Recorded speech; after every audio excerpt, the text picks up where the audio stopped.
청산풍수에게 질문 제 63호를 드립니다. 호령이 낮으면 장손이 절손한다고요? 우리가 조상묘를 쓰면은 천년 만년 발복하는 것이 아니죠. 그 어떤 한계를 끊어야 합니다. 그래서 내가 청산풍수에게 발복은 몇 대까지 가느냐 질문하니까 답을 안 해요. 그런데 그 김문석 위원장 대학원 가나라는 이런 동영상에 보통 고조, 중조, 조부산소 영향으로 태어나고 그 영향을 받는다 그랬으니까 고손까지 발복한다고 보면 되겠죠. 청산풍수께서 명당 찾아 산만리라는 이런 동영상 4분에서 용맥의 뒤가 낮으면 장자가 설선되어 양자를 받아야 한다라고 했습니다.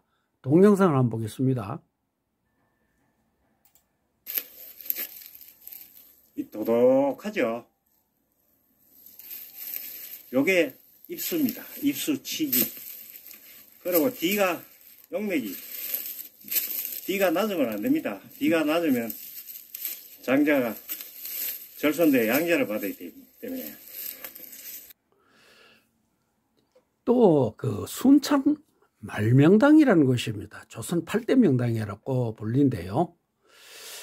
김극류묘에서 무슨 이야기를 하냐면은 내가 과거부터 여기 와보니 단점이 있다. 여기가 쪼이면서 났다.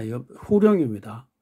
저 아래 김극류 후손은 무방하나 그 낮은 지점보다는 김극류묘는 좀 더 낫다 이 말이죠.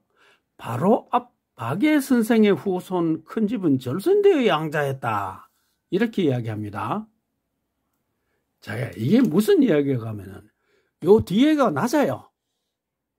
그런데 요 장인묘입니다. 박예라는 분의 묘는 이 광중이 바닥이 이 뒤에 낮은 것보다는 높다 이 말입니다. 그래서 이 장인은 양자를 했고 김극류 처와 김극류 묘는 이 뒤에 조금 더 미치죠. 경사가 있으니까 뒤에 낮은 것보다는 더 낮으니까 여는 절손이 되지 않았다 이 말입니다. 그런데 장인은 이미 살아 계실 때 무남동녀였거든요. 살아 있을 때 아들이 없었어요. 그런데 죽고 난 뒤에 뭐 발복을 받아야 될 거 아닙니까? 죽은 뒤에 절손됐다 하면 그건 말이 되는데 살아있을 때 이미 아들이 없는데 이걸 갖다가 후령이 낮아 절손됐다 하면 말이 안 되지요. 그 다음에 여기도 낮다 하는데 여기도 가면 뭐 장손이 절손됐어요. 뒤에 설명합니다. 자, 이것이 광산김씨 족보에서 발췌한 자료입니다. 김금류묘인데요. 아들이 둘째 아들이고요. 둘째 아들이 이 장손이죠. 장손이 양자를 했어요. 요는 후령보다 낫지 않아서 무방하다 했는데 양자했지. 그건 거짓말이죠. 그 다음 여기서 이분의 큰아들의 아들이 뭡니까? 사명이 있죠. 근데 막내 아들이 또 여저 가면 큰 집에 또 양자를 했어요. 요 말자 요도 제일 마지가 양자를 했고 막내 집은 그러면 막내 애들은 더욱 해당 안 될 건데 여기 가면요. 손자 큰 집에 손자 둘인데 맏집에 양자했고 둘째 집도 손자가 둘인데 장남 말남이 양자를 했어요. 이거 이상하죠? 원칙이 없습니다. 자, 이번에는 남양주에 있는 조선 8대 명당 김번묘에 대해서 한번 보겠습니다. 여기가 김번묘입니다. 이 뒤산이 이렇게 맥이 이렇게 와가 이렇게 흘러갑니다. 여기 와서 길이 요렇게 꺾였죠. 여기 바로 고개입니다. 능선이 이렇게 와가 이렇게 가면 좀 뭐 길끝이 보이죠. 여기 능선입니다. 묘에서 능선까지 62m입니다. 이건 뒤에 후령 끓길 게 없죠. 이거 좀 경사지니까요. 그럼 이러면은 장손이 절손되면 안 되죠.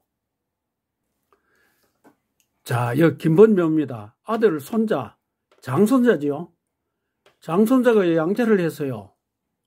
아니, 후령이 낮아도 양자를 하고 후령이 높아도 양자를 하고 그런 원칙이 없지요.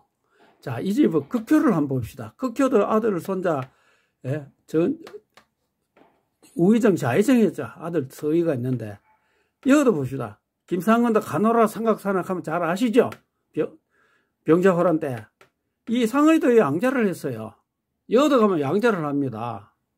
원칙이 없죠. 그래서 천인지 규조풍수 박인호가 청상풍수에게 질문제 52호 후룡이 높아도 장남이 절손하네요 하면 물었는데 답을 안 했죠. 그런데 내가 이렇게 자꾸 후룡에 대해서 질문을 하고 하니까 이상하게 이번엔 후룡이 낮은데 후룡이 나서 절손되는 소리는 안 합니다. 여기 누구냐면 오숙동 선생님이 온대요. 여기를 보면 D가 낮다. 내령이 낮은 것이 단점이다. 그럼 후룡이 낮다는 말입니다. 여기가 꽉 조였는데 속기가 되면 큰 아들 쪽은 안 좋다. 장남이 안 좋다. 장손이 절손한다 소리는 싹 뺐어요. 잡힙니다. 그리고 여기 보면 D가 약간 낮죠. 요 D가 내려오는 내령이 약간 낮은 게 단점이 아닌가 이렇게 보여지고,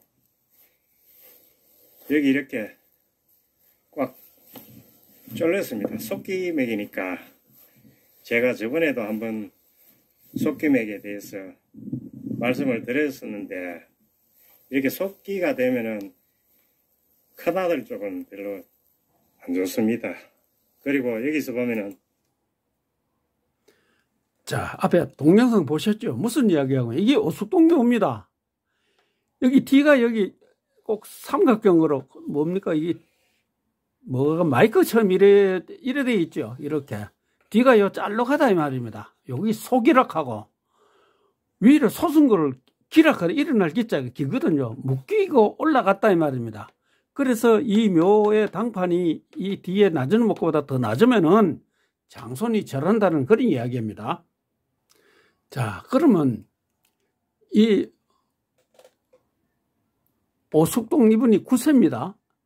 10세, 11, 12, 13, 14, 15, 16, 15, 16까지 7대를 내려갔어요.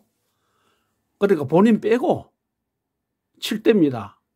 저는 지금 6대 장손이거든요. 손자까지는 이제 8대 장손에 양자 안 했어요. 이 집도 7대까지인데, 그럼 7대 요 마지막이네? 아닙니다. 이 족보가, 이 집 족보가 있고, 다른 파의 족보인데, 요거까지 16세까지만 기록해놓고 더 이상은 안 했어요. 그래, 이 사람들 족보를 봐야 그 다음 거는 알 수가 있거든요. 그러면 내가 앞에서 고손까지 겠죠? 아들, 손자, 증손, 고손. 이 안에 아무 일 없지요? 그러면은 이 집에 절손 안 됐죠? 청산풍수님, 김문수 위원장은 대권가나라는 동영상에서 고조, 정조, 조부의 산소 영향으로 태어나고 그 영향을 받는다고 했죠? 그러면 고손까지 발목이 미친다는 것이죠? 명당차자 산멀리라는 동영상에서 용묘의 D가 낮으면 장자가 절손되어 양자를 받아야 한다라고 했죠?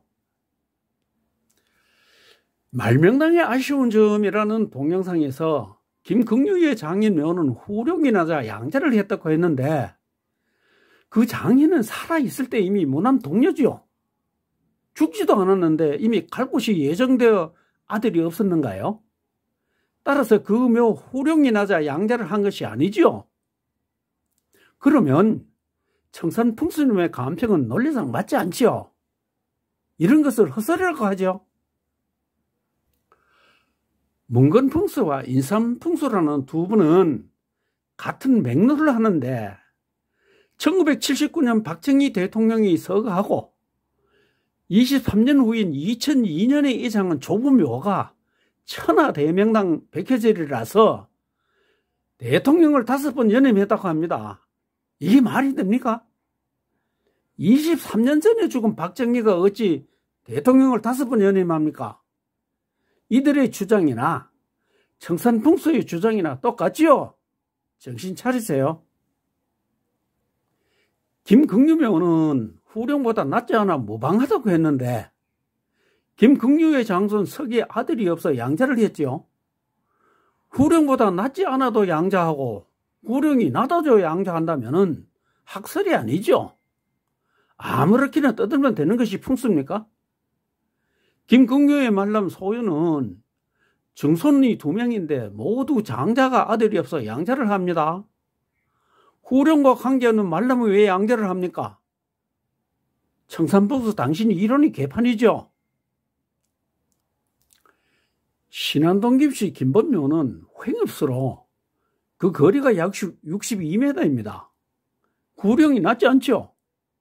그런데 장손 대효가 양자 있죠. 후령이 높아서 양자했나요? 금격교의 말람 김상헌은 왜 양자를 했나요? 후령이 너무 좋아서 양자했나요?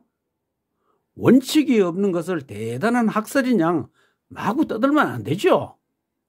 그래서 내가 청산풍수에게 질문 제52호 후령이 높아도 절손하네요 라고 2024년 6월 30일 질문했으나 답변하지 않았죠.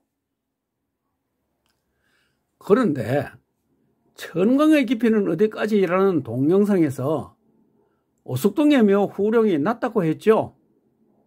후령이 낮다고 하면서 왜 후령이 낮으면 절손된다는 설명은 없는가요? 절손되지 않았다는 사실을 알았는가요? 오숙동이 7대손까지 양자하지 않고 이어갔습니다. 저 족보는 오숙동 파의 족보가 아니라서 더 이상의 기록은 알 수 없습니다. 청산풍수님, 아직도 후령이 낮으면 장손 절손된다는 이론이 확실한가요?